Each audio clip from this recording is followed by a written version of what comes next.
volar por en medio del cielo a otro ángel que tenía el Evangelio eterno para predicarlo a los moradores de la tierra, a toda nación, tribu, lengua y pueblo.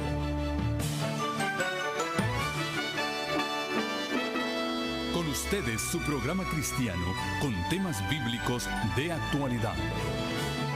Un programa que trae al mundo la verdad presente. Este es el Evangelio Eterno.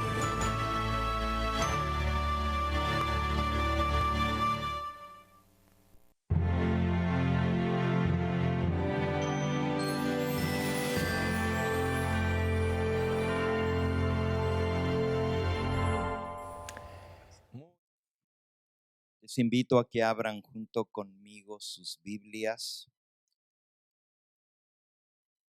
en el Evangelio según San Juan, en el capítulo 13. Antes de la fiesta de la Pascua, sabiendo Jesús que su hora había llegado, para que pasase de este mundo al Padre, como había amado a los suyos que estaban en el mundo, los amó hasta el fin.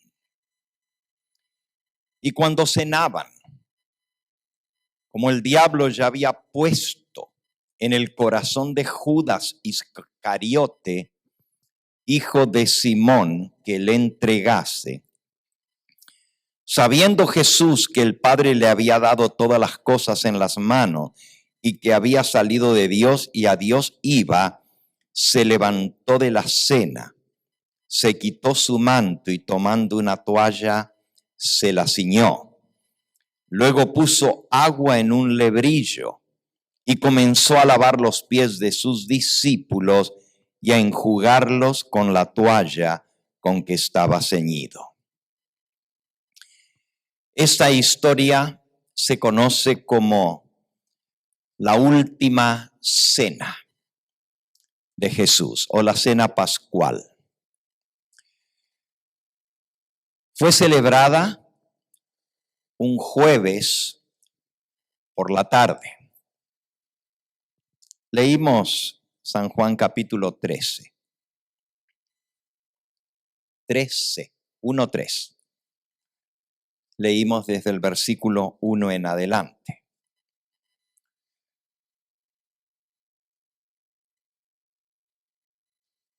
En esta cena,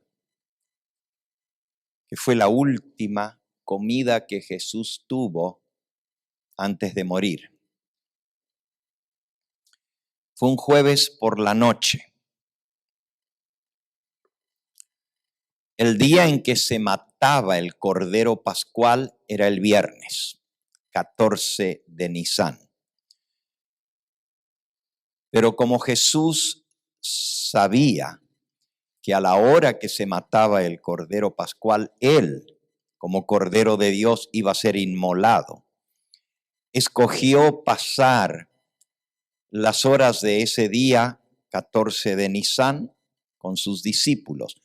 Digo ese mismo día porque desde la puesta del sol en adelante ya había llegado el día 14 de Nisán, ya que los días comienzan con la puesta del sol.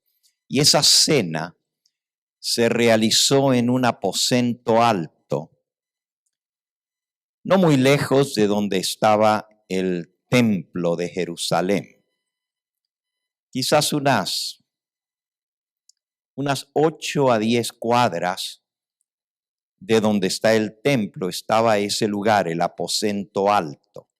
Y en el tercer piso de esa casa, que estaba apoyada sobre los muros de la ciudad de Jerusalén, por la parte de adentro de los muros, Jesús se reunió con los 12 discípulos. Era una ocasión muy especial. Siempre esas reuniones con Jesús habían sido muy especiales. Pero en esta ocasión, Jesús sabía que era la última vez que iba a estar con sus discípulos. Es más, esa misma noche fue prendido por la turba, traicionado por Judas, fue entregado en manos de pecadores ese jueves por la noche. Y nosotros le llamamos jueves por la noche, ya era viernes desde la puesta del sol. Y ese mismo viernes, a las 9 de la mañana, fue crucificado. Las cosas pasaron rápido esa noche. De un tribunal al otro. Testigos falsos. Las cosas se dieron rápidamente y tomaron por sorpresa a todos los discípulos. Pero quiero que nos detengamos un momentito en la vida de dos de esos discípulos. En la vida de Judas, el traidor, y en la vida de Juan, el discípulo amado. Podríamos decir que eran dos opuestos, pero a simple vista, mirado como mira el hombre, Juan, el que llegó a ser el discípulo del amor, era el que menos representaba de los discípulos de Cristo, porque tenía un carácter bastante irascible, era tosco, era sin estudios, había sido desde su niñez pescador, Juan, junto con su hermano Santiago. Es más, de los 12 discípulos de Jesús, a lo menos 8, y quién sabe si no eran 9, eran pescadores. Porque Él los escogió de la zona de Galilea, donde está el mar de Galilea, y todos los pueblitos en torno al mar de Genezaret, pues hay muchos pescadores, y de allí llamó Jesús a los 12 discípulos. Juan era como un diamante en bruto,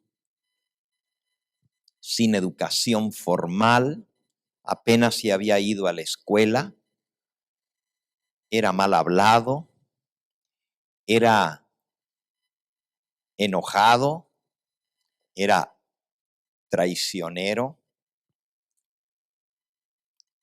Juan, junto con su hermano en la Biblia, dice que Jesús les puso un nombre a esos dos hermanos. Hijos del trueno. ¿Y por qué será que les puso ese sobrenombre? Hijos del trueno. No porque eran muy calmaditos. Eran bravos los dos hermanos. Eran muy ambiciosos. Juan,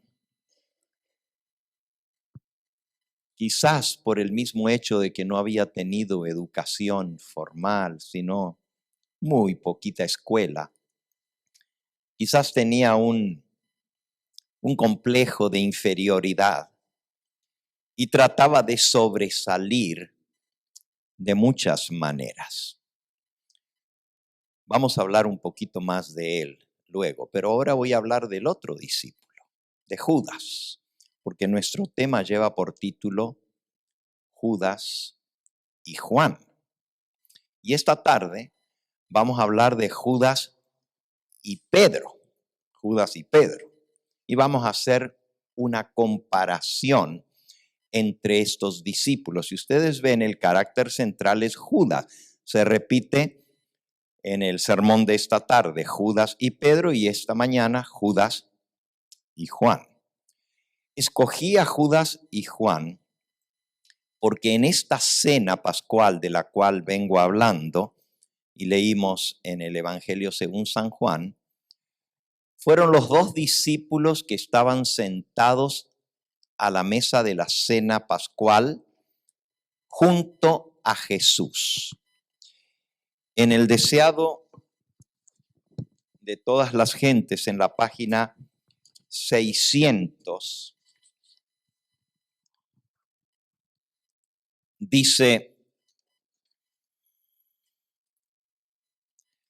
y esto está citando el relato del Evangelio en San Mateo, hubo entre ellos una contienda de quién de ellos iba a ser el mayor en el reino que Jesús supuestamente iba a establecer.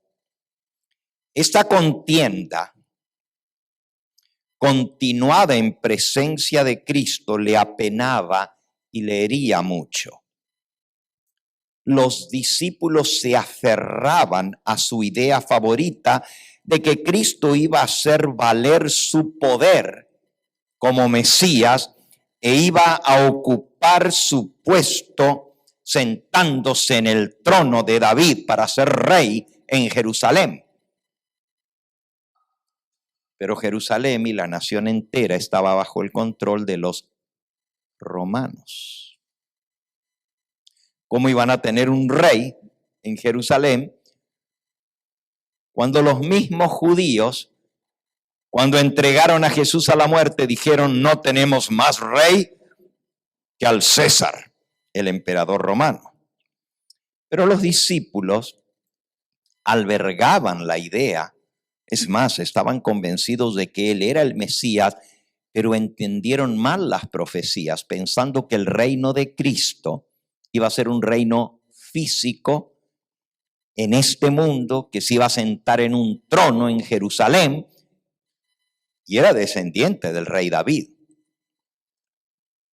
Por linaje, tenía derecho a sentarse en el trono por ser descendiente del rey David, pero hacía casi 500 años que los judíos no tenían un rey. El último rey del linaje de David había sido el rey Sedequías, a quien Nabucodonosor llevó cautivo a Babilonia después de arrancarle los ojos y matar a sus hijos.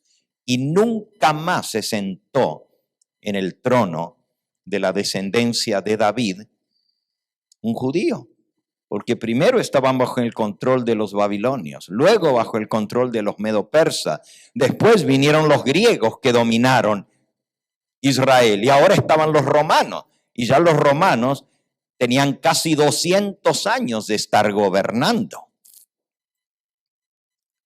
Pero los judíos habían sido enseñados por los dirigentes religiosos que cuando venía el Mesías, él los iba a libertar de los romanos y él iba a establecer su reino y gobernar aquí en la tierra. Y ellos se aferraban a esa idea. Noten que estamos hablando de la última noche de Jesús antes de morir. Y todavía la pelea fue: ¿quién va a ser el mayor en el reino de Cristo? A pesar de que Jesús les había dicho: mi reino no es de este mundo.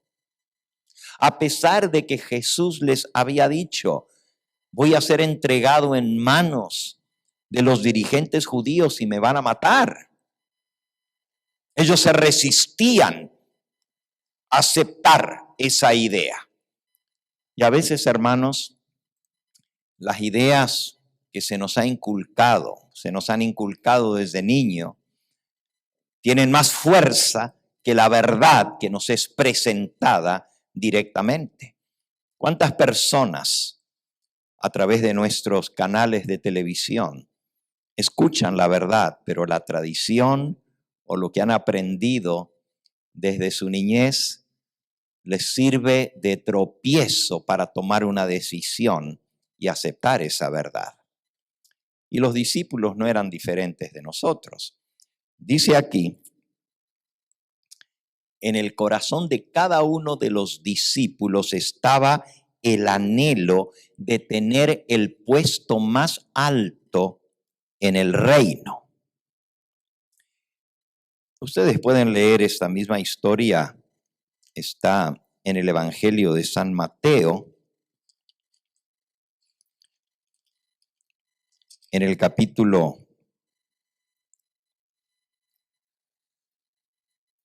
26,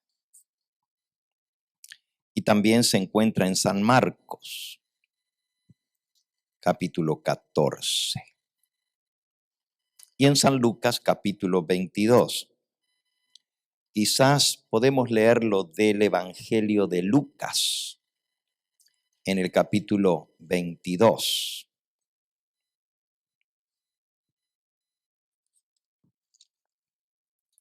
Dice Lucas 22.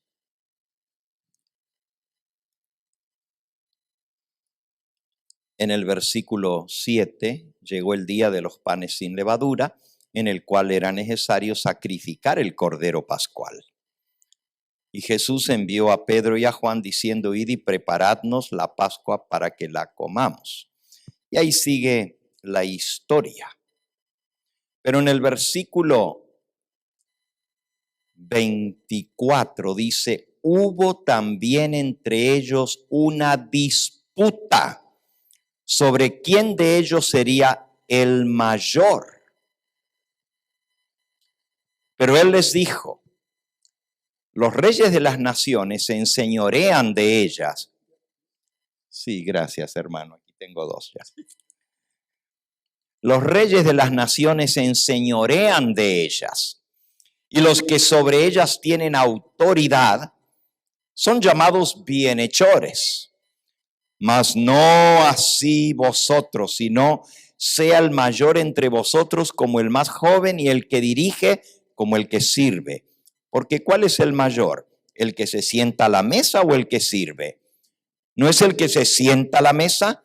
Mas yo estoy entre vosotros como el que sirve.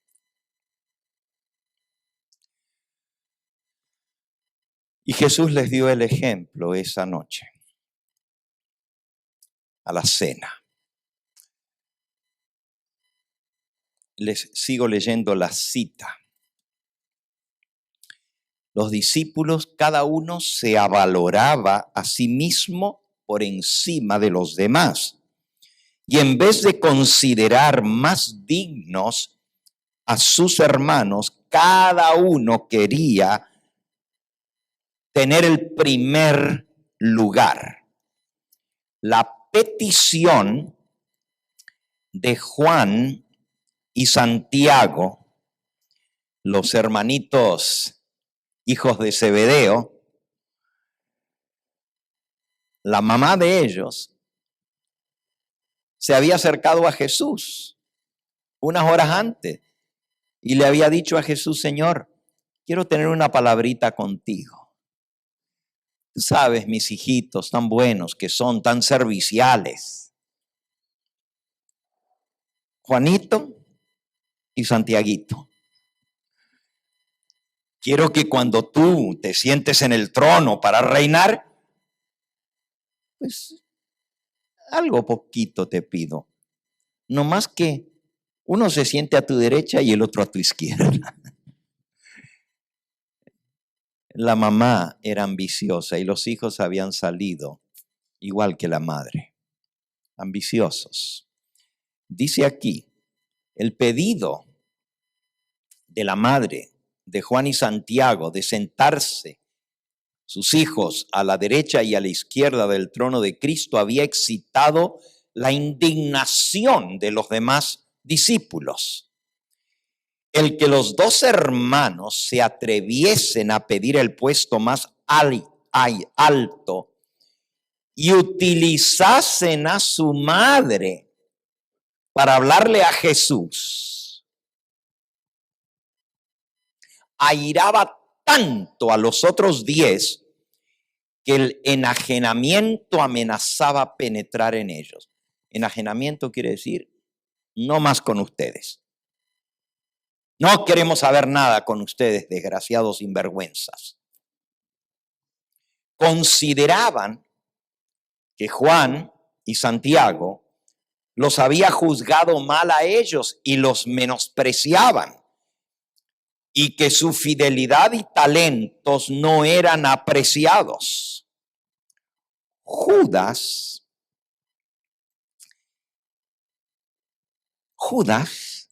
era el más severo con Santiago y Juan. Y mientras iban caminando hacia el lugar del aposento alto, Judas venía vociferando. ¿Ya vieron? ¿Quién se creen que son ellos? ¿Quién les da ese derecho? Ya esto es demasiado. Ya esto no se puede soportar. Y comenzó a levantar el ánimo de los demás. Claro, lo que él no decía es que el puesto principal lo quería él. Y en el corazón de todos estaba lo mismo. Juzgaba a los otros porque abiertamente lo dijeron, pero él siempre lo había deseado en su corazón. Por eso, miren lo que sigue. Cuando los discípulos entraron en el aposento alto, sus corazones estaban llenos de resentimiento los unos con los otros. Judas se mantenía al lado de Cristo y se apresuró a sentarse a la izquierda de Cristo, es decir, del lado del corazón. Siempre el lugar de la izquierda era para el más importante en una comida formal. El anfitrión sentaba a su izquierda al huésped de honor y a su derecha a su mejor amigo. Judas no esperó que Jesús lo sentara. Él se apresuró y arrebató el lugar a la derecha de Jesús, a la izquierda de Jesús en la mesa. Y Juan, ni lerdo ni perezoso, se sentó a la derecha de Jesús.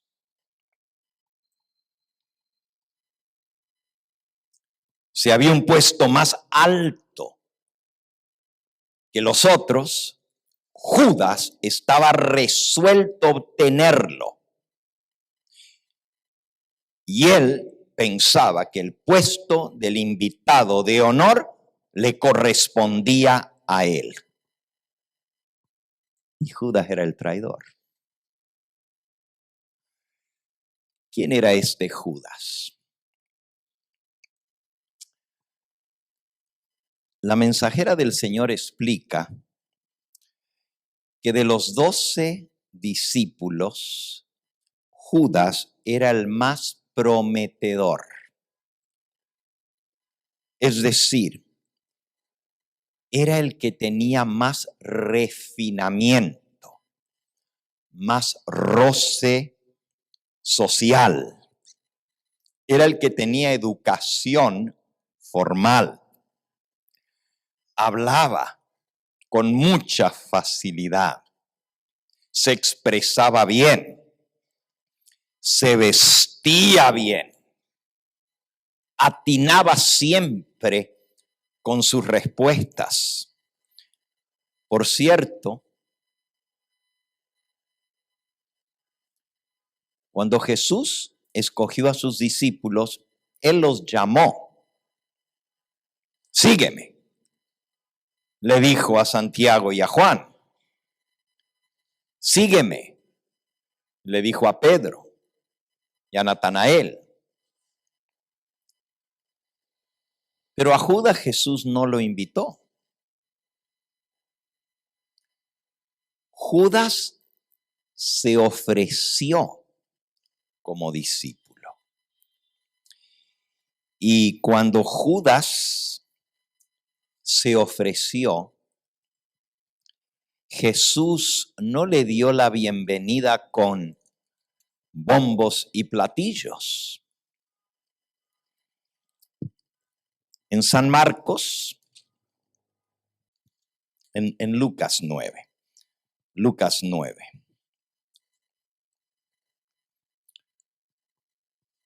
dice el versículo 57, yendo ellos, uno le dijo en el camino, Señor, te seguiré a donde quiera que vayas.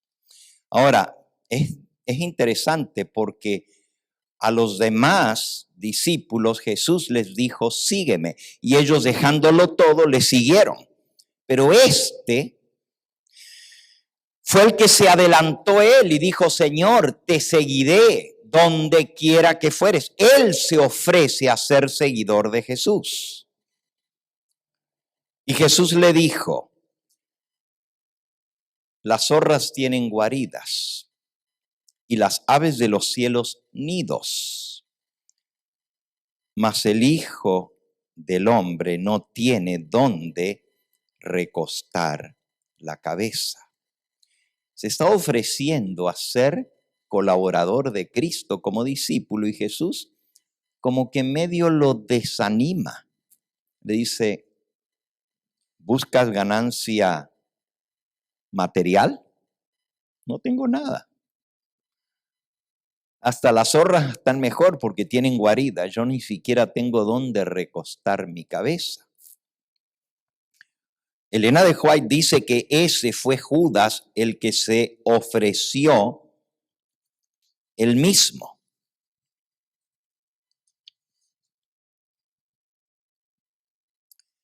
Les describo un poquito el carácter de este hombre. Judas se ofreció seguir a Jesús y se unió a los discípulos.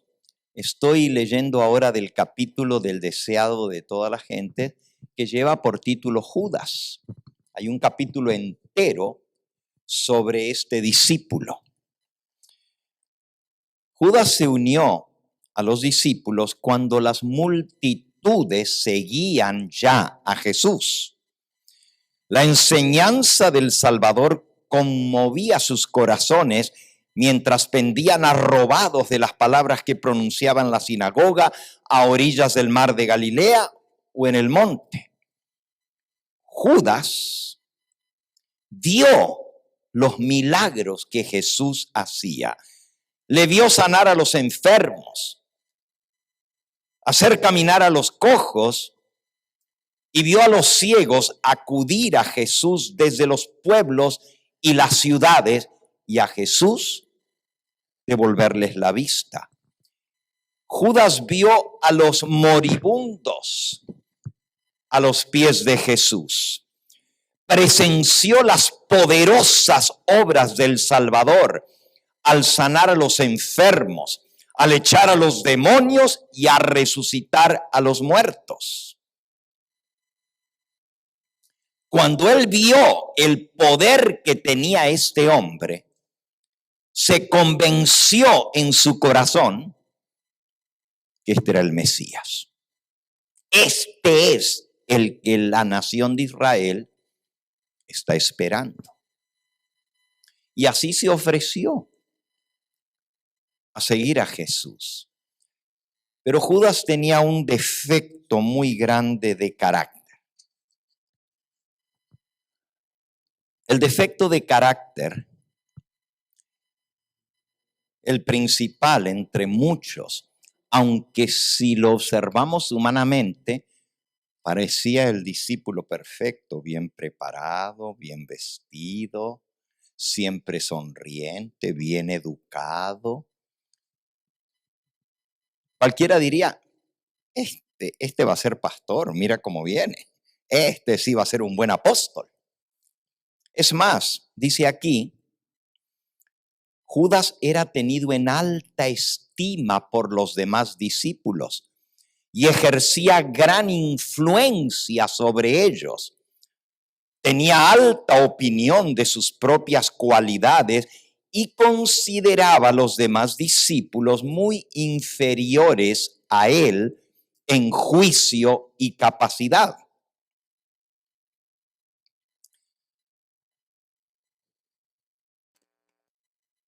Judas estaba ciego en cuanto a su propia debilidad de carácter. Se creía el hombre perfecto, el mejor de todos. Pero tenía muchos defectos de carácter. Quizás no era tosco como Juan. Quizás no era arrebatado como Pedro. Había aprendido a dominar su espíritu, a hablar bien. Quizás no era iletrado como los demás, pero tenía alta estima de sí mismo. Y su grave defecto de carácter era: le gustaba el dinero. Le gustaba el dinero. Después de ver y escuchar las palabras del Señor Jesús, Judas comenzó a ver en este hombre un potencial muy grande. Y él dijo: seguramente este va a ser el Mesías. Y eventualmente llegó a creer que Jesús era el Mesías. Reconoció la enseñanza de Jesús como superior a todo lo que él hubiese oído alguna vez de otros rabinos con los cuales él había estudiado. Y poco a poco su corazón fue atraído hacia Jesús. A veces pensamos que Judas es el ruin, es el malvado, es el maldito, es el malo. Pero Jesús no lo escogió porque era malo. Tú puedes pensar, bueno, ya estaba profetizado que uno lo iba a entregar. En el libro de Salmos decía: de los que están conmigo, uno me traicionará. Jesús no escogió a Judas, Judas escogió a Jesús. Pero Jesús le dio lugar entre los 12. Y no porque Jesús pensaba que Judas iba a ser el traidor.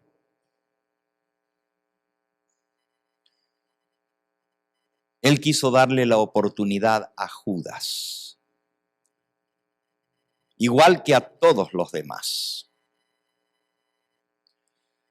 Es más, Jesús sabía que uno le iba a traicionar de los 12. Pero podría haber sido cualquiera de los 12. No necesariamente estaba escrito el nombre de Judas en la profecía. Es más, los 12 abandonaron a Jesús. Los 12 lo traicionaron porque lo dejaron solo la noche de la entrega. Todos huyeron. Y si hablamos de traición, piensen en la traición de Pedro. Esta tarde vamos a hablar un poquito de Pedro y Judas.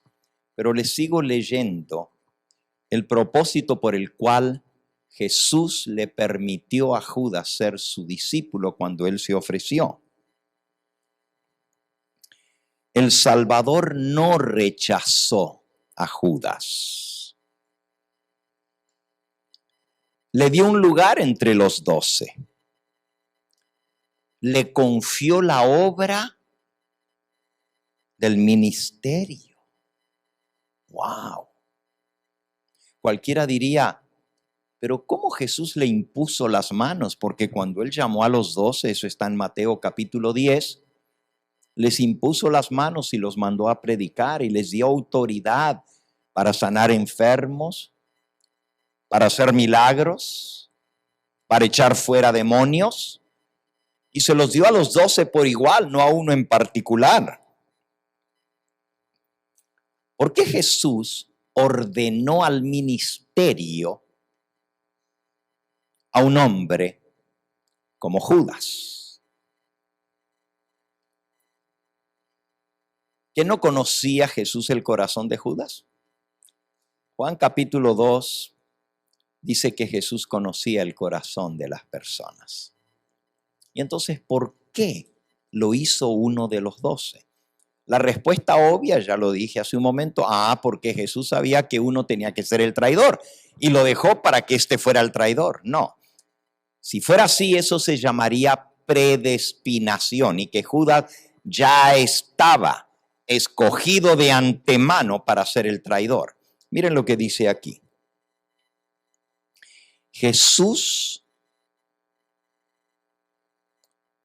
no lo rechazó. Lo ordenó al ministerio y lo dotó de poder para sanar enfermos y echar fuera demonios. Porque Jesús veía en él lo que podía llegar a ser transformado por su gracia. Fíjense que Dios no nos mira a nosotros lo que somos o cómo somos, sino cómo podemos llegar a ser si le permitimos a Él hacer su obra en nosotros. Qué bueno que Él no nos juzga por nuestra vida pasada ni por el presente.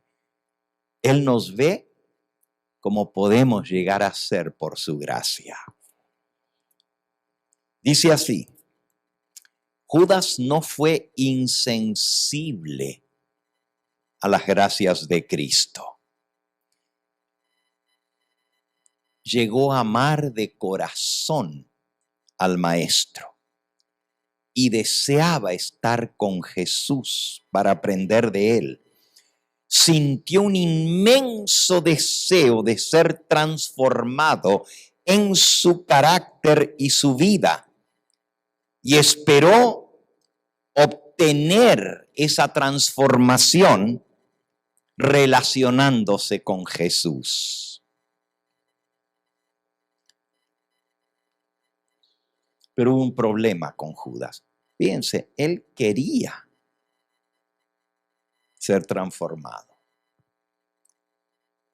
Él quería ser bueno. Pero tenía un problema, y aquí lo dice. Judas no reconocía cuáles eran sus defectos de carácter. Y no llegó al punto de entregarse completamente a Cristo. No renunció a su ambición mundanal. Pero por otro lado, los demás discípulos tampoco, porque todos estaban peleando por el primer puesto. Entonces, cuando contrastemos la vida de Judas con Juan, vamos a ver cuál fue la diferencia. No renunció a su ambición mundanal, ni tampoco a su amor al dinero. Ese era su talón de Aquiles. Aunque aceptó el puesto de ministro de Cristo, ojo, porque si Jesús tuvo uno de sus 12 apóstoles, que fue Judas, así puede haber entre nosotros, en el ministerio, también traidores. No es que puede haber. Los hay y los habrá. Judas no llegó al punto de entregarse plenamente a Cristo. No se dejó modelar por la acción divina. Creyó que podía conservar su propio juicio y sus opiniones y cultivó una disposición a criticar y a acusar a los demás. Vean las características de su carácter. Orgulloso, soberbio, se creía mejor que los demás, creía que su opinión era siempre la mejor, criticaba a los demás y acusaba. Tenía alta opinión de sus propias cualidades y consideraba a los demás discípulos inferiores a él en juicio y en capacidad. Ellos no veían sus oportunidades, pensaba él, ni aprovechaban las circunstancias. La iglesia no prosperaría nunca con hombres tan cortos de vista dirigiendo al movimiento mesiánico. Pedro era impetuoso, obraba sin consideración. Juan tenía un carácter fácil de enojarse y Judas lo consideraba como mal financista. Si a este le ponen a dirigir, nos vamos a la bancarrota.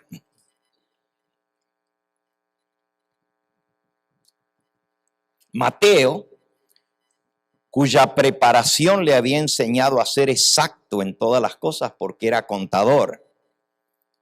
Recuerden que les dije, 8 seguro de los 12 eran pescadores. Posiblemente 9, pero entre los que no eran, uno era Judas y el otro era Mateo. Mateo era cobrador de taxes. Trabajaba para el IRS. Sí, recogía los taxes del gobierno. Y trabajaba para los romanos, Mateo. Y era meticuloso. Pero Judas veía a Mateo como demasiado meticuloso en cuanto a la honradez. Este Mateo no era Zaqueo, no lo confundan. Zaqueo también era cobrador de impuestos, pero uno para el gobierno y 2 para mí, uno para el gobierno y 2 para mí. Ese era Zaqueo. Pero Zaqueo también se arrepintió. En cambio, Mateo no era así. Mateo era exacto y era honesto. Pero Judas lo veía demasiado honrado.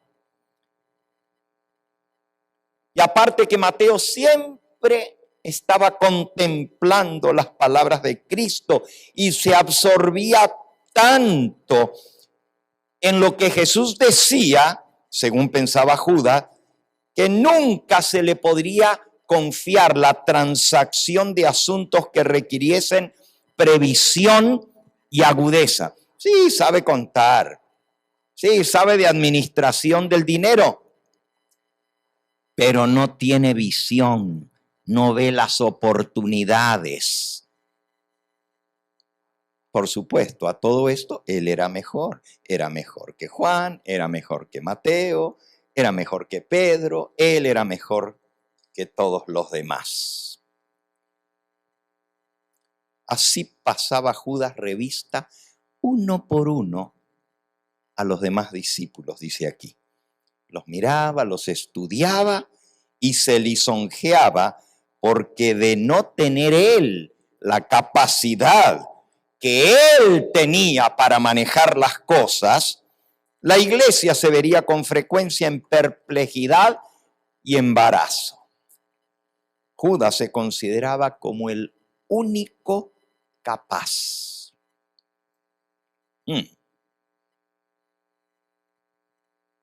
Aquel a quien no podía aventajársele en nada. En negocios, él era el número 1. En apariencia, hasta los miraba a los demás porque él estaba siempre bien vestido y era puesto. En su propia estima, reportaba honra a la causa. Es decir, qué bueno que yo estoy entre los 12, por lo menos le doy algo de buena apariencia a este ministerio. Si yo no estuviera, mira la manga de chusma con que se rodeó Jesús, pero me tiene a mí por suerte. Ese era Judas. Estaba tan ciego de su propia debilidad de carácter que Cristo le colocó en un lugar donde su carácter aflorase, para que él se diera cuenta quién era. Uno dice, pero si Judas, la Biblia dice que era ladrón, ¿por qué Jesús lo puso encargado de la bolsa del dinero? Oigan, si usted sabe que uno le gusta 5 dedos a la bolsa, ¿por qué lo puso Jesús encargado del dinero? Miren lo que dice. Como tesorero de los discípulos, estaba llamado a proveer a las necesidades del pequeño grupo y aliviar las necesidades de los pobres. Jesús lo puso allí para que él pudiera quitarse esa ambición, esa avaricia que él tenía, y dando para el que lo necesitaba. Quizás eso iba a ir cambiando su corazón y viendo el gozo que significa poder dar a los demás. Cuando en el aposento alto Jesús le dijo,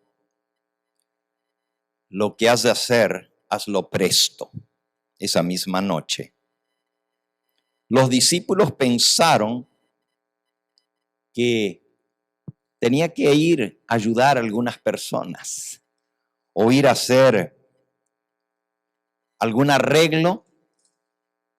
Nunca sospecharon de lo que estaba en su corazón. Mientras servía a los demás, Judas podría haber desarrollado un espíritu desinteresado. Por eso Jesús lo puso al frente de las finanzas. Pero aunque escuchaba diariamente las lecciones de Cristo y presenciaba su vida de abnegación, Judas seguía acariciando su pecado secreto. Era avaro. Quería para él. Las pequeñas sumas que llegaban a sus manos eran una continua tentación para él. Con frecuencia, cuando hacía un pequeño servicio para Cristo o dedicaba tiempo a propósitos buenos, se cobraba del escaso fondo. Pues el obrero tiene derecho a su salario. Ayudaba a los demás, pero sacaba para él. Así iba fortaleciendo su avaricia. A sus propios ojos esto no tenía nada de malo. Eran pretextos que servían para excusar su mala acción.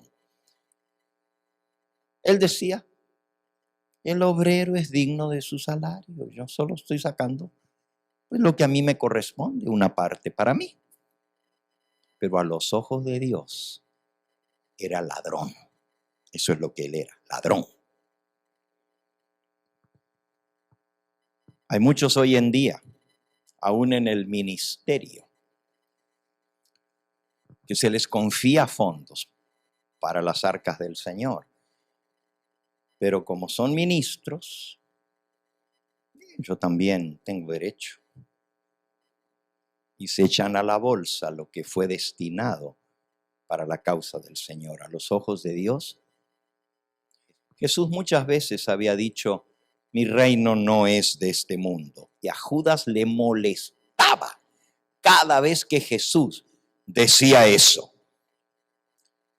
Él había trazado una conducta de acuerdo con la cual él esperaba que Cristo llegase a ser rey. Es más, cuando Juan el Bautista fue apresado y puesto en la cárcel, Judas había hecho movidas políticas, porque él tenía conexiones, para librar a Judas de la cárcel.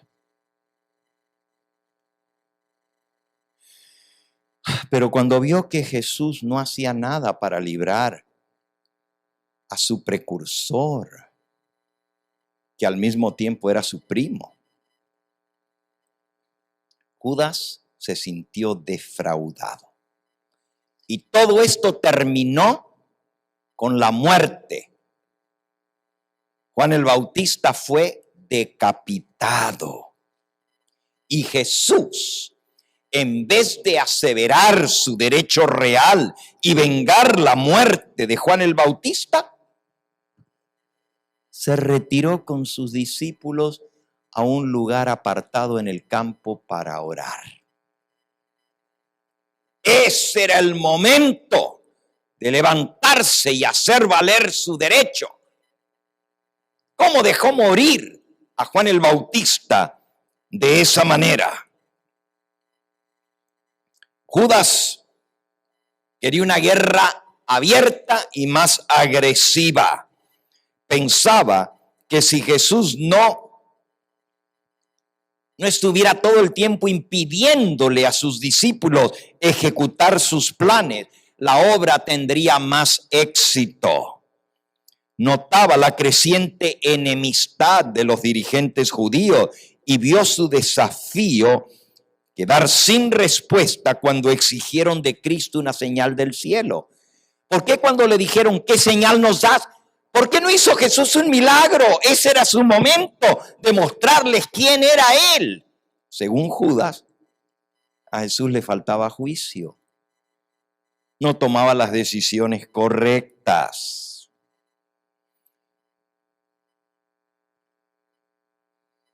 Él quería aconsejar a Jesús sobre lo que tenía que hacer, porque él pensaba mejor que Jesús.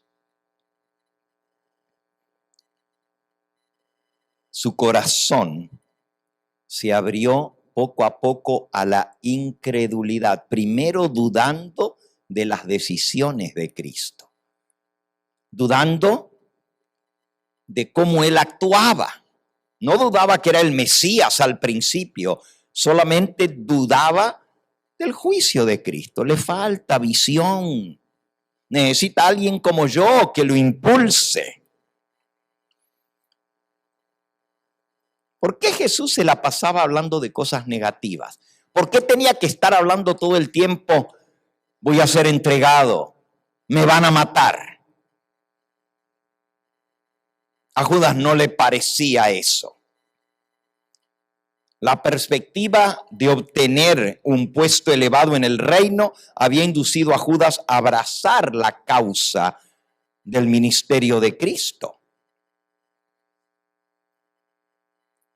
Pero ahora veía que Jesús no hacía nada y ya habían pasado más de 3 años y Jesús no se proclamaba rey.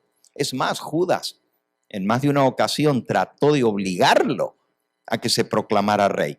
El día que Jesús multiplicó los panes y los peces, la Biblia dice que sus discípulos quisieron coronarlo rey. Imagínense, delante de 5,000 personas, varones, sin contar mujeres y niños, Jesús había manifestado su poder extraordinario. Una muchedumbre tan grande. Ese era el rey que les convenía. Y la gente estaba entusiasmada. Y Judas fue el que movió todas las cosas por detrás para que de prepo la multitud lo coronara rey. Judas incitó a los demás discípulos a hacerlo. Y es la única vez que vemos que Jesús le dijo a todos sus discípulos: se me suben al barco y se me van ya al otro lado del mar. No los quiero más aquí, porque él vio lo que estaban tratando de hacer. Judas era el que estaba detrás de todo esto. ¿Iban ahora a quedar frustradas las esperanzas de Judas? Él todavía creía que Jesús era el Mesías. Todavía creía que era el Hijo de Dios.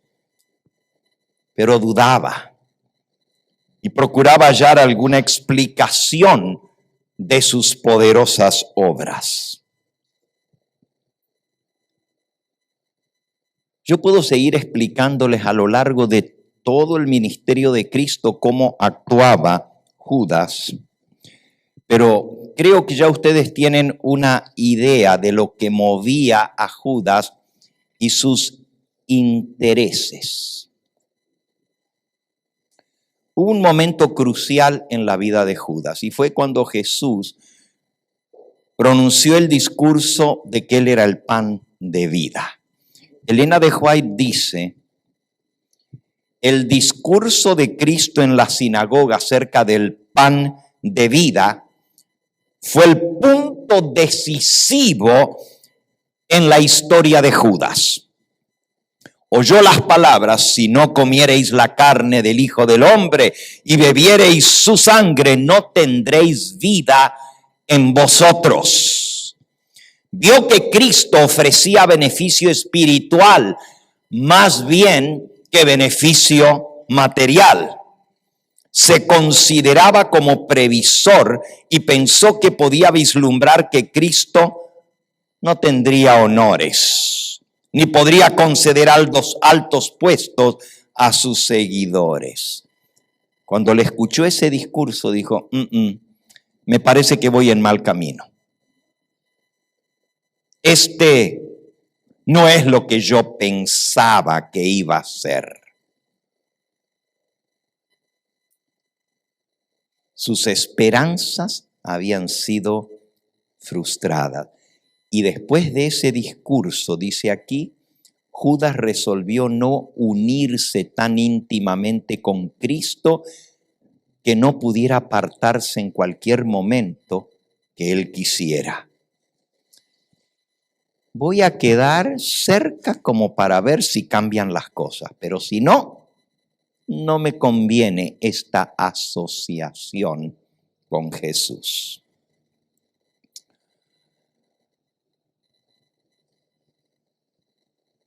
Allí fue donde comenzó su caída, porque antes Judas amaba a Jesús, lo admiraba sus enseñanzas, estaba siendo atraído hacia el carácter de Cristo, su manera de ser. Y Judas no era un ruin, él era judío, él adoraba al Dios verdadero, tenía conocimiento de las Escrituras más que cualquiera de los demás discípulos, porque había estudiado la Torá. Los demás apenas se habían ido a la escuela, pero Judas sí. Pero desde ese momento algo pasó en la vida de Judas, porque vio que no iba a lograr lo que él quería asociándose con Jesús. Y tomó la determinación de lejitos. No me voy a apartar, no sea que por ahí cambien las cosas y Cristo se manifieste como lo que yo creía que era, el Mesías, y yo me pierda el coronarlo y el estar en el primer lugar. Pero tampoco voy a estar muy cerca, porque si va a terminar en la nada todo esto, no quiero fracasar yo con este ministerio que al fin no va para ninguna parte. Y así se fue apartando de Jesús. La única oportunidad que tenía Judas de ser transformado era asociándose más íntimamente con Jesús.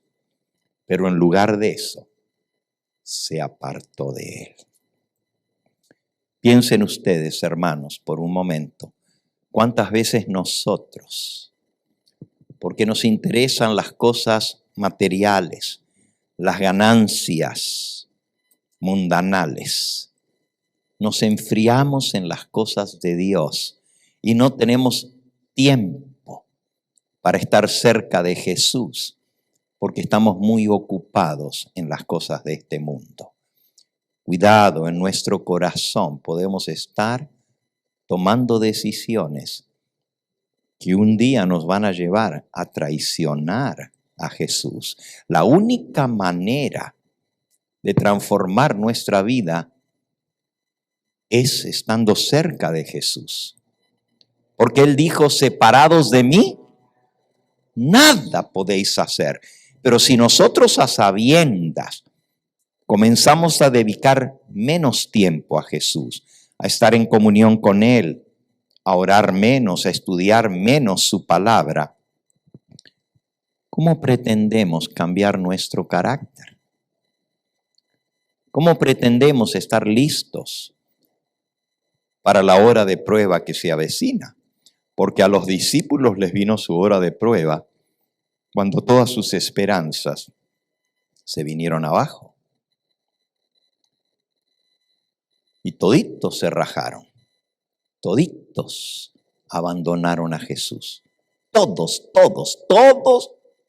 inclusive Pedro, que Jesús le había dicho, Pedro, Satanás os ha pedido para zarandearos esta noche y yo he orado por ti para que tu fe no falte. Y Pedro dijo, yo, jamás, Señor, aunque todos te negaren, yo no te negaré. Y no habían pasado sino unas poquitas horas cuando estaba jurando que jamás había visto a ese hombre, que no lo conocía, que no sabía ni cómo se llamaba. Y como no le creían, todavía dijo palabrotas y juró, transgrediendo el mandamiento. Se perjuró, es decir, mintió bajo juramento en el nombre de Dios contra Cristo Jesús. Ese fue Pedro.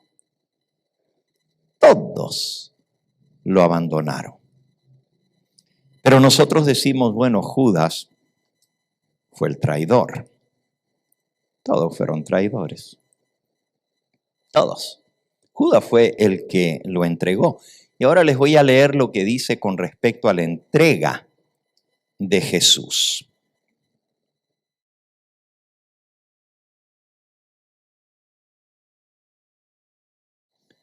Página 667 del Deseado.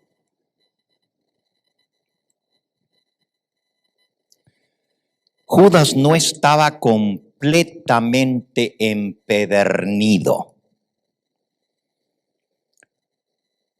Aún después de haberse comprometido 2 veces a traicionar al Salvador, tuvo oportunidad de arrepentirse. En ocasión de la cena de Pascua, la que estamos leyendo en esta hora, Jesús demostró su divinidad revelando el propósito del traidor.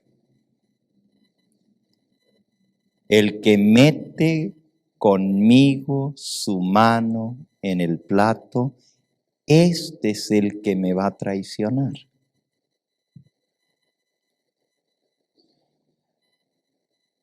Y cuando menos se dio cuenta, sin querer,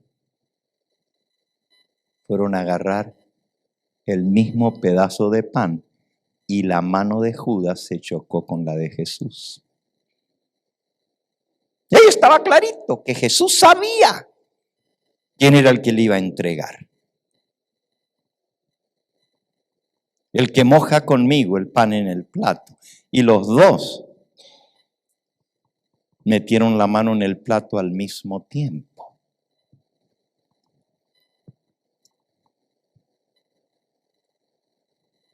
Judas sintió un shock en ese momento y dijo, wow. Pero inmediatamente hizo a un lado la idea diciendo, fue pura casualidad. Fue pura casualidad. Jesús incluyó tiernamente a Judas en el servicio hecho a los discípulos. Cuando comenzó a lavarles los pies, comenzó por Judas. ¿Por qué? Si él sabía. Ya para entonces le había sido revelado quién lo iba a traicionar. Oh, es increíble. No en este capítulo de Judas, pero en el otro que se llama Haced esto en memoria de mí, donde habla del lavamiento de los pies. Dice que Judas tuvo su última oportunidad de arrepentimiento allí, cuando Jesús le lavó los pies. Con un amor inefable todavía el corazón de Cristo trataba de atraer a ese discípulo a quien amaba entrañablemente. Cuando sus manos con cariño le apretaron sus pies, le lavaron sus pies y le enjugaron sus pies, los ojos de Jesús y los ojos de Judas se encontraron muy cerquita. Y la mirada que Jesús le mostró a Judas no fue de condenación,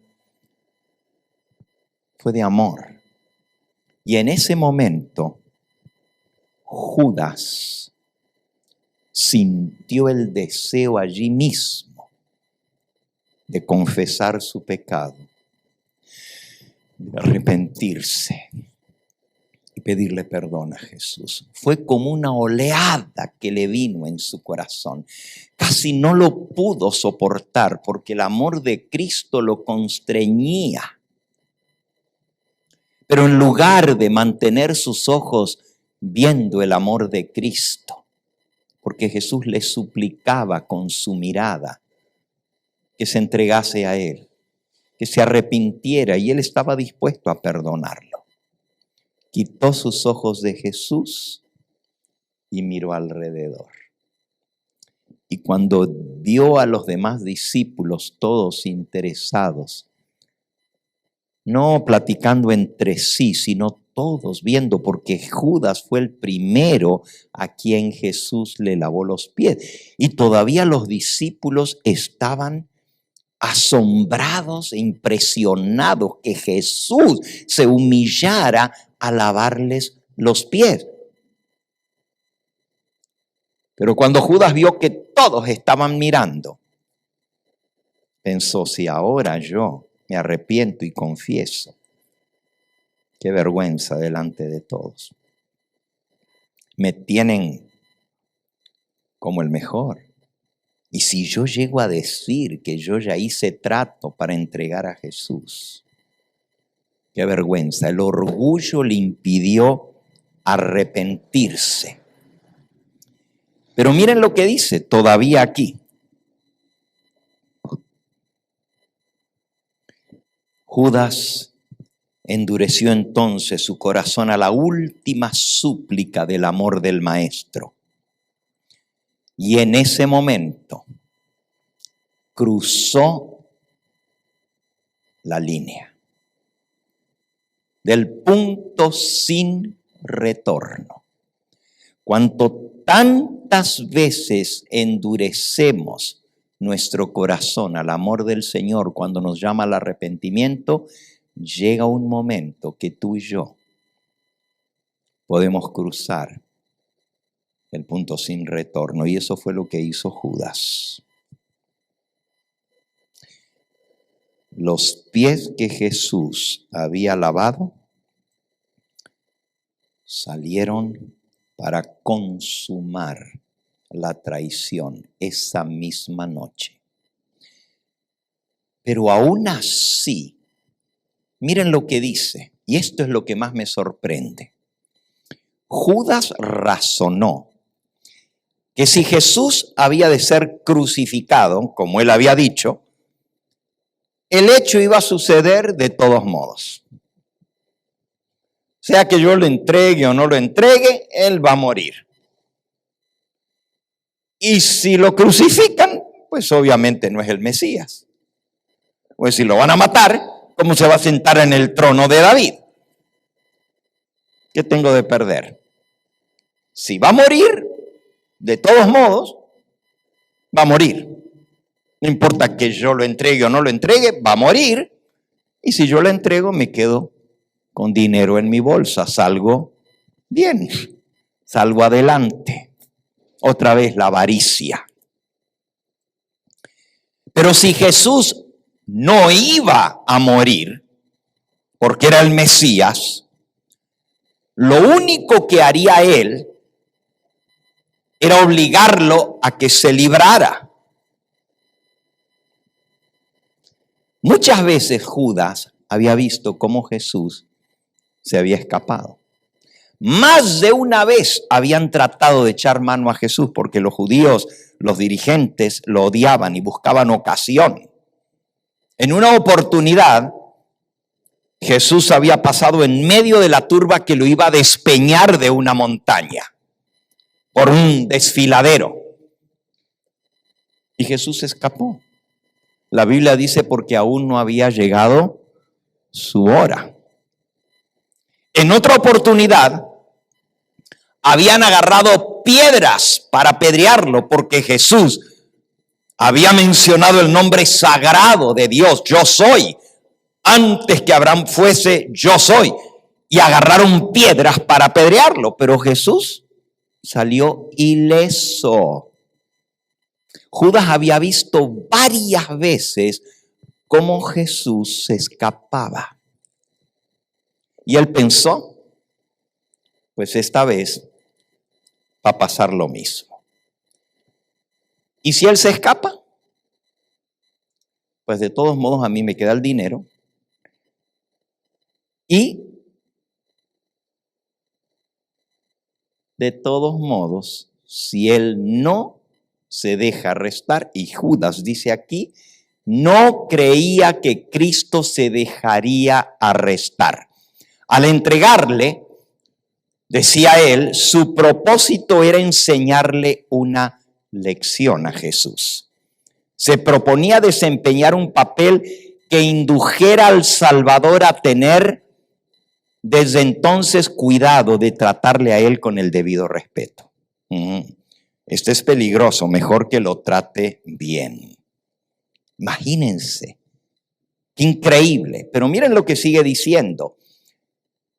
Pero Judas no sabía que estaba entregando a Cristo a la muerte. ¿Cuántas veces mientras el Salvador enseñaba en parábolas, los escribas y fariseos habían sido arrebatados por sus ilustraciones sorprendentes? ¿Cuántas veces había pronunciado juicio contra ellos mismos? Con frecuencia, cuando la verdad penetraba en el corazón, se habían llenado de ira y habían alzado piedras para arrojárselas. Pero una vez tras otra, Jesús se había escapado. Puesto que se había escapado tantas veces y de tantas trampas, pensaba Judas, no se va a dejar prender esta vez tampoco. Y Judas decidió probar a ver qué pasaba. Si Jesús era realmente el Mesías, el pueblo por el cual había hecho tanto se reuniría en derredor suyo y lo proclamaría rey. Esto haría decidirse para siempre a muchos espíritus que estaban ahora en la incertidumbre. Y Judas tendría el favor de haber puesto al rey en el trono de David. Fíjense hasta dónde llegó. Yo le entrego, Jesús se libra, se declara el Mesías, lo corona el pueblo rey. ¿Y quién fue que lo obligó a eso? Yo, al haberlo entregado, hizo que Jesús se manifestara como lo que era. ¿Hasta dónde puede llegar la mente? Y por supuesto, yo voy a ocupar el primer lugar porque fui el que lo puse en el trono. ¡Wow! Racionalización se llama eso. Eso se llama estar tan engañado de no darse cuenta de lo que estaba haciendo. El resto de la historia, hermanos, Ustedes lo saben. Leímos el texto al comienzo. Satanás entró en el corazón de Judas y poseyó su alma. Pasó el punto sin retorno. Ya no habría de ver más la súplica divina. Era su última oportunidad y él no lo sabía. Cuando se levantó de la mesa, Jesús lo miró, todavía con amor, y le dijo: lo que vas a hacer, hazlo pronto. Y Judas salió de la mesa, no se quedó para el resto de la cena. Como estaban cerquita, 8 cuadras del templo, se fue a cerrar el trato. Y volvió y se incorporó otra vez para participar del pan sin levadura y del vino. Y Jesús no se lo impidió. Le dio el pan y le dio la copa. Increíble, increíble.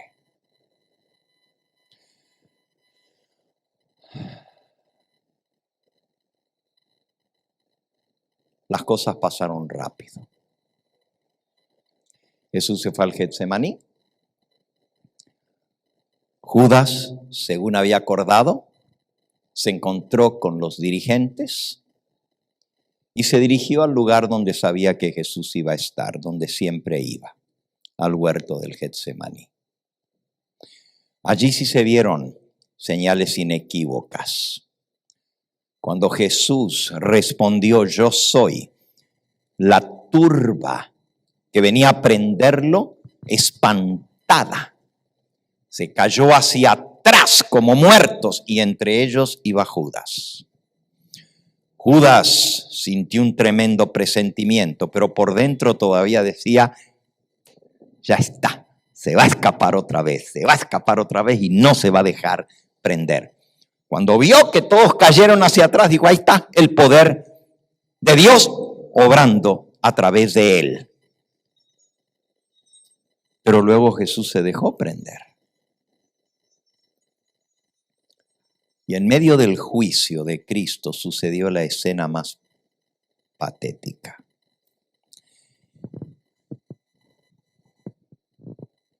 Vamos a hablar de esto. Esta tarde nomás les leo el versículo, la escena patética.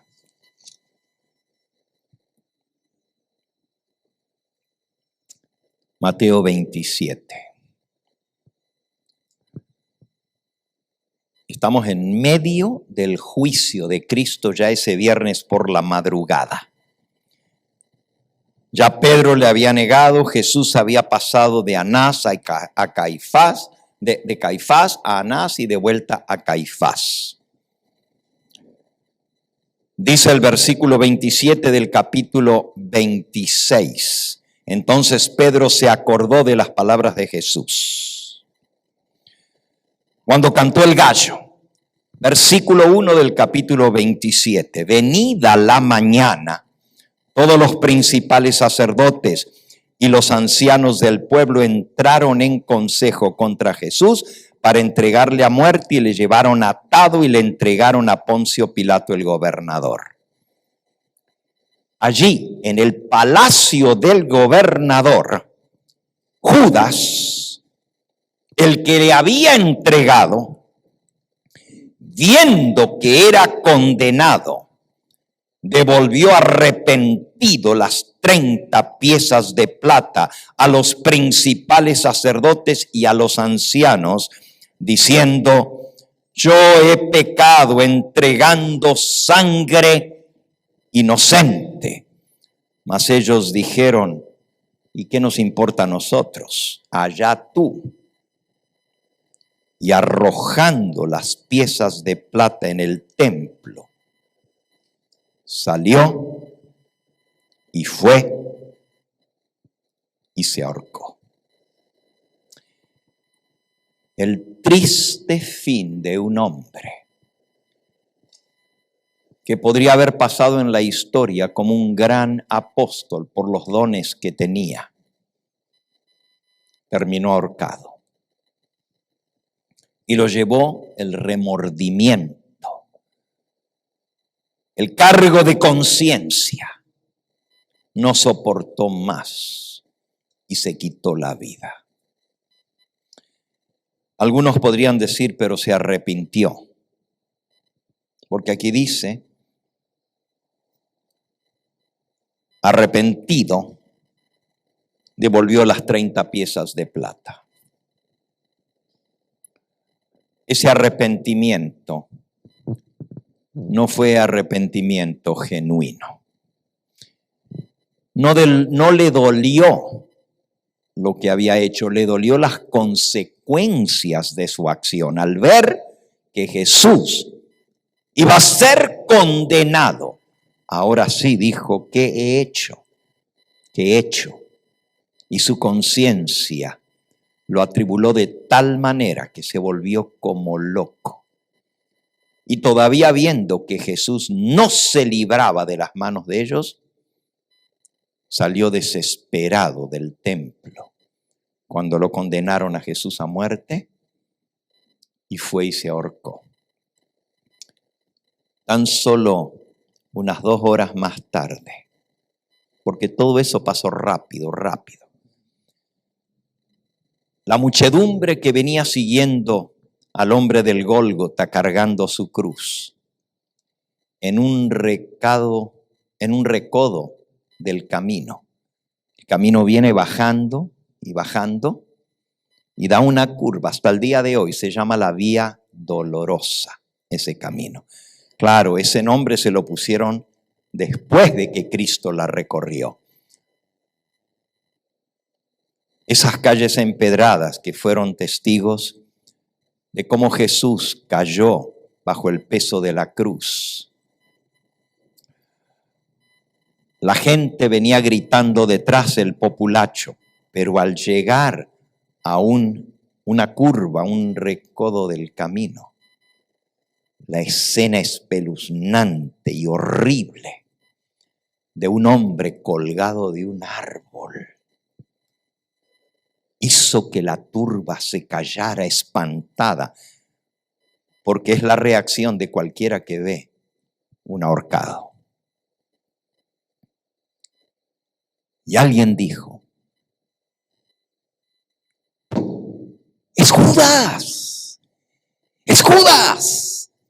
¡Es el que lo entregó! ¡Es el que tiró las 30 piezas de plata!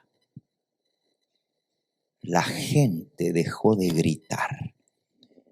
Era como que ya la retribución divina estaba cayendo sobre todos los que habían participado en la condena de Cristo. Ya el primero había acabado con su propia vida. Ya no siguieron gritando como antes. Lo que pasó después, todos nosotros lo conocemos. Si Jesús hubiera podido salvar a Judas, lo hubiera hecho. Y tú dices, pero él era Dios, él lo podía salvar. Ni Dios mismo, con todo su poder, porque Él es todopoderoso, puede violar el libre albedrío de una de sus criaturas. Lo único que Dios no puede hacer es obligarnos. No es que no puede, no lo va a hacer porque Él nos dio la libertad de escoger. Y en el caso de Judas, el amor de Cristo peleó hasta lo último para salvarlo. Pero Judas se resistió a ese amor. unas horas antes del aposento alto, Jesús había dicho: cuando el Hijo del Hombre sea levantado de la tierra, a todos atraerá a sí mismo. Y dijo esto dando a entender de qué muerte iba a morir. Levantado de la tierra. Jesús es el gran imán. Y Él nos atrae por su amor. La cruz es la atracción de la vida de Cristo. Y si nosotros no nos resistimos, ese amor nos ganará. Pero Dios no lo hace por la fuerza. La Biblia dice: el amor de Cristo nos constriñe. Cuando tú ves ese amor tan y tan grande, es muy difícil no responder a ese amor. Y eso es lo que Jesús está haciendo en nuestra vida hoy. Al ver el ejemplo de Judas, y esta tarde vamos a hablar de Juan. ¿Y en qué estuvo la diferencia? Judas acarició un pecado y no estuvo dispuesto a dejarlo, y su orgullo lo llevó a su destrucción. Juan tenía más defectos de carácter que Judas mismo, pero no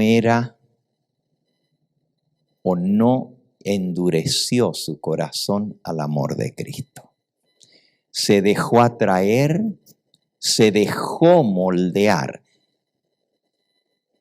y puso en práctica las enseñanzas de Jesús que transformaron su vida. Termino con una cita del libro La edificación del carácter.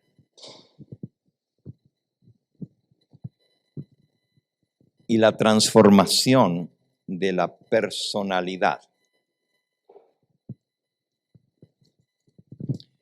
Dice así la mensajera del Señor, hablando acerca de estos dos apóstoles, de Judas y de Juan. Aquí habla de Juan. Esta tarde vamos a leer un poquito de este capítulo. Pero quiero leer un parrafito aquí donde hace el contraste entre los dos. Lo tengo aquí subrayado. Un segundito.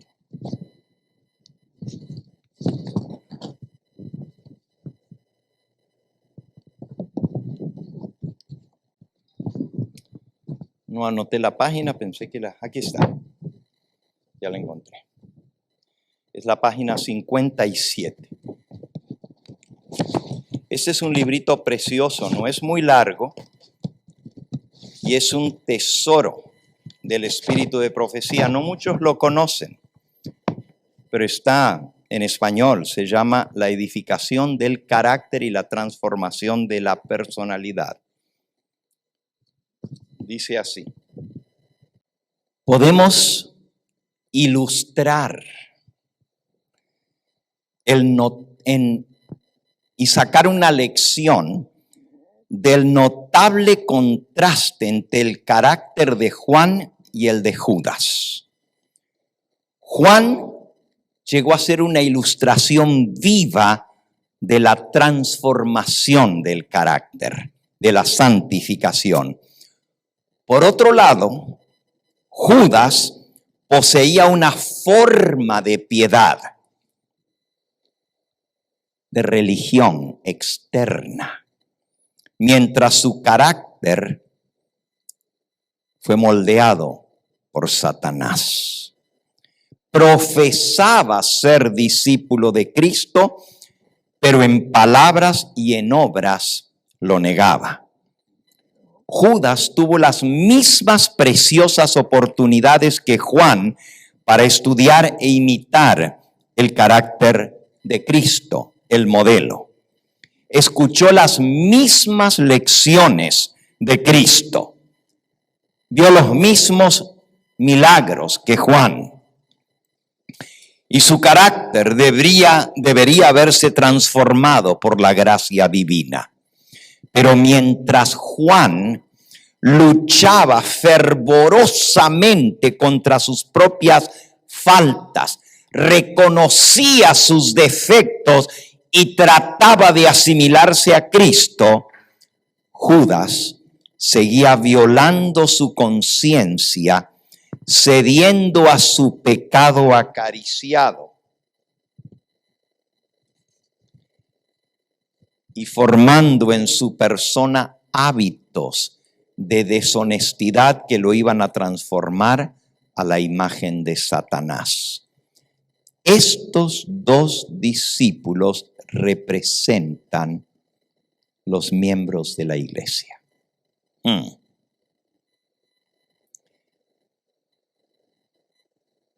Todos profesan ser seguidores de Cristo. Pero mientras una clase en la iglesia anda en humildad y mansedumbre, aprendiendo de Jesús, la otra muestra que no se compone de hacedores de la verdad, sino de oidores solamente. Vienen, se sientan, escuchan, pero no hacen nada más. La otra clase se santifica por medio de la verdad, mientras que los Judas no saben nada del poder transformador de la gracia divina. ¿Escuchan los mismos sermones? Pero no pasa nada en sus vidas. Los que son transformados mueren todos los días al yo y luchan fervientemente venciendo el pecado en sus vidas. Esos están representados por Juan. Los representados por Judas complacen sus propios deseos. Buscan sus intereses. Aunque profesan ser seguidores de Jesús, su interés está en las cosas de este mundo. Violan sus conciencias y sus miembros se constituyen en siervos de Satanás. Es impresionante saber que entre los discípulos de Jesús ordenados al ministerio hubo un Judas. Pero no nos sorprende, porque también hubo un Pedro que lo negó.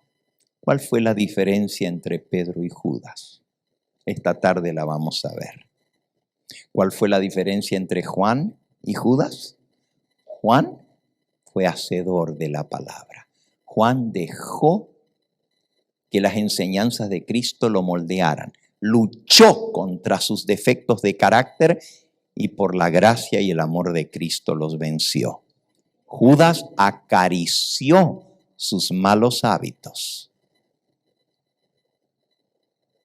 Creía que no necesitaba hacer ningún cambio y justificaba su mala conducta siempre, dando excusas por lo que hacía, mientras que Juan reconocía sus defectos de carácter, se arrepentía y por la gracia de Cristo los vencía. ¿De qué lado estoy yo? ¿De qué lado estás tú? ¿Estás representado por Juan? Todos tenemos defectos de carácter, todos tenemos mal genio, todos luchamos contra pecados heredados o adquiridos. Pero todos podemos vencer como venció Juan. O estás representado por Judas, que tiene una apariencia de cristiano, que se mira bien, que por fuera parece un discípulo de Jesús, pero viola su conciencia, yendo en contra de lo que el Espíritu Santo le dice que está mal. Y sigue y se aferra en lugar de renunciar, arrepentirse y pedir perdón. ¿Qué harás tú, mi hermano que me escuchas? ¿Qué harás tú, mi hermana?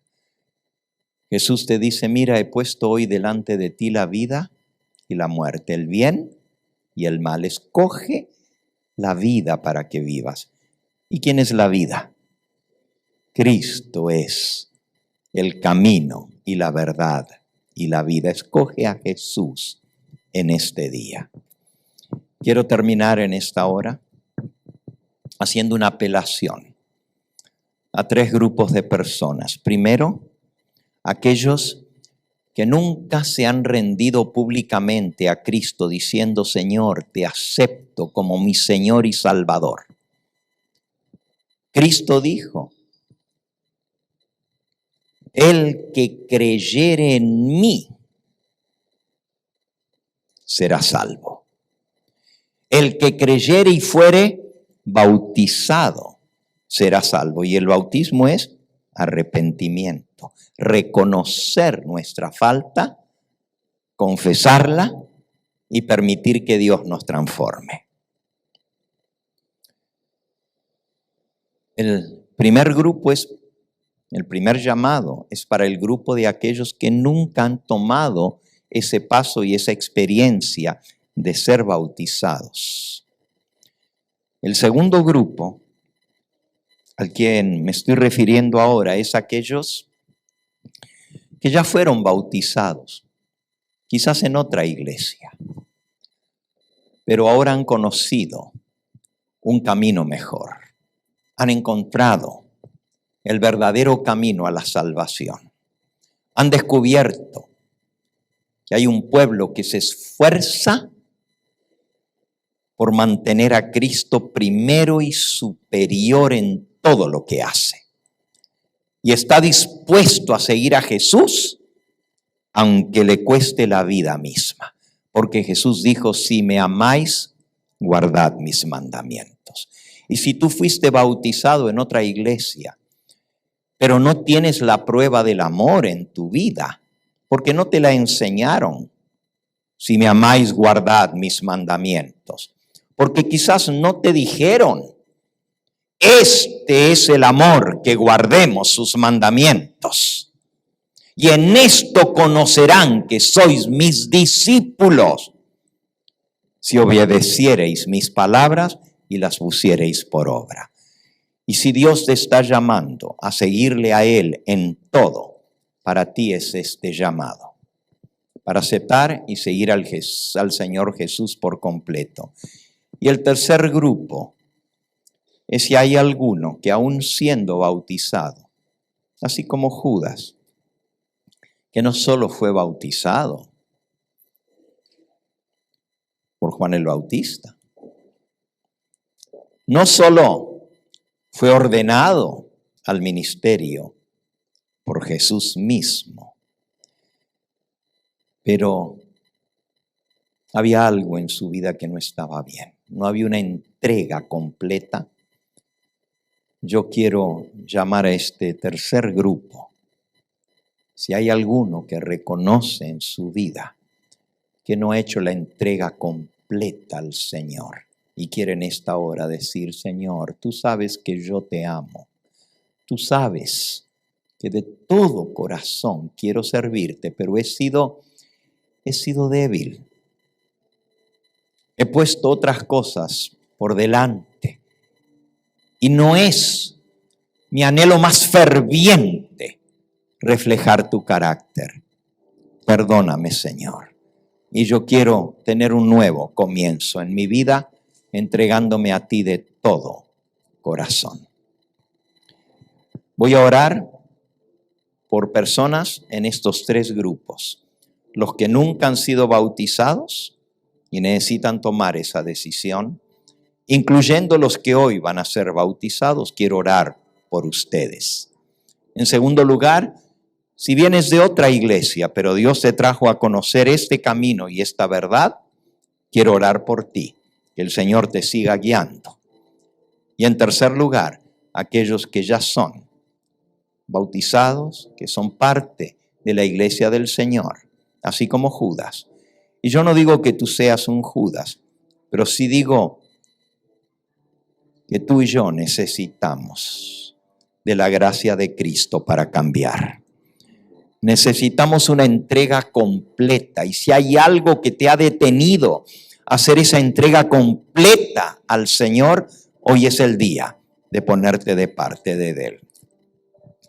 Vamos a ponernos en pie. Vamos a cantar el último himno.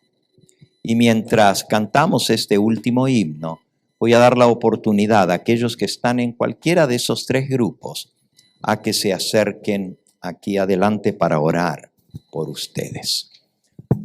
¿Alguno está en ese primer grupo que nunca ha sido bautizado? Amén. Vengan, acérquense aquí, vengan. Venga, hermano, venga, acérquense. En el segundo grupo, si fuiste bautizado en otra iglesia, pero el Espíritu Santo ha hablado a tu corazón y quieres entregarte a Él, sí, vengan aquí cerca mío, acérquense, vengan. Te felicito, joven. Te felicito, mi hermano, te felicito. Gloria a Dios por esto. Estoy hablando a aquellos que necesitan tomar el paso del bautismo. En segundo lugar, si hay alguno que fue bautizado en otra iglesia, pero Dios lo está llamando a unirse con este pueblo que guarda sus mandamientos, vengan, acérquense aquí. Vamos a orar por ustedes. Y el tercer grupo, si necesitas un nuevo comienzo en tu vida, porque quizás, como Judas, le has fallado al Señor, pero todavía no pasaste la línea sin retorno. Todavía hay oportunidad de arrepentimiento y salvación. Señor te bendiga, mi hermano. Gloria a Dios. Vamos a cantar el último himno y todavía si hay alguien más que necesita pasar, pues lo va a hacer. Amén. El Señor les bendiga a cada uno de ustedes. Amantísimo Padre y Dios nuestro, gracias por un amor tan grande que dejaste el cielo para venir a buscar a nosotros, venirnos a buscar y salvarnos. Y hemos visto, Señor, cómo tu amor nos atrae a ti. Aún Judas, si no hubiera endurecido su corazón, podría haber sido salvo. Oh Señor, en esta hora tú nos has hablado, nos has tocado el corazón. Y te pedimos que tu Espíritu Santo, que ha comenzado la buena obra en nosotros, la termine, la complete para el día de la salvación. Aquí, Señor, hay un grupo de hijos tuyos que han pasado a tu llamado. Tú dijiste, nadie puede venir a mí si el Padre que me envió no los trajere. Y están aquí porque tu Espíritu Santo los ha traído. Han sido constreñidos por el amor de Jesús. Sella estas decisiones para salvación y para vida eterna. Tú conoces, Señor, las luchas de cada uno. Tú conoces nuestros defectos de carácter, las cosas contra las cuales no tenemos fuerza para vencer. Y tú dices que tú tienes toda potestad en el cielo y en la tierra. Y esta potestad, este poder está a nuestra disposición con pedirlo con fe. Por eso yo te pido en el nombre de tu Hijo Jesucristo, que tú perdones a cada uno de los que estamos aquí y que transformes nuestra vida dándonos un nuevo corazón. En esta tarde hemos de presenciar el bautismo de un grupo precioso de almas que ha de sellar su pacto contigo. Te pedimos en el nombre de Jesucristo que tú hagas el milagro de transformarnos por tu Espíritu Santo. Creemos en tu palabra. Y tu palabra dice: a todos los que le recibieron, a los que creen en su nombre, les dio el poder de ser hechos hijos de Dios. Acepta cada una de estas almas en esta hora y que tu Espíritu Santo las selle para la vida eterna. Bendícenos a todos, Señor. Tú sabes en la lucha que cada uno de nosotros estamos, pero también hay victoria, porque al reclamar el nombre de Cristo, vemos la victoria a nuestro alcance. Ayúdanos a ir de triunfo en triunfo y de victoria en victoria hasta poder reflejar plenamente el carácter de Cristo Jesús en nuestra vida. Gracias por escuchar nuestra oración y gracias por el privilegio de pedírtelo en el nombre de Jesús. Amén, Señor. Amén.